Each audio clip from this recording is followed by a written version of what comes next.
مبدئيا لازم تكون عارف وفاهم كويس جدا إن الثانوية العامة زيها زي أي سنة دراسية، وملهاش أي علاقة بتحديد مصيرك.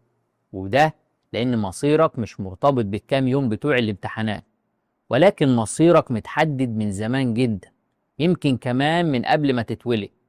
ولكن هي مرحلة زي أي مرحلة من مراحل حياتك، لازم إن أنت تمر بيها وتتخطاها. حد يقول لي طب وأنا هتعب نفسي ليه بقى؟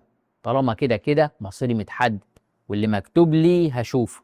هقول لك إن ربنا سبحانه وتعالى لما أمرنا بالأخذ بالأسباب وليس بالنتيجة، أمرنا بالسعي وليس بنتيجة السعي. فكل اللي عليك إن أنت تاخد بالأسباب وتعمل بيه، تروح دروسك، بتذاكر، بتراجع، بتحل أسئلتك، وتروح تمتحن. هو ده الأخذ بالأسباب. بعد ما تعمل كده وربنا وفقك ونجحت، فده توفيق ربنا لمجهودك. ولو ربنا ما كرمكش وما توفقتش، فده اختيار ربنا سبحانه وتعالى ليك، ومجهودك عمره ما هيضيع عليه.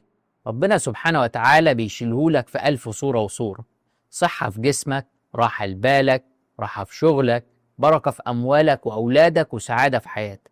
إن الله لا يضيع أجر من أحسن عمل.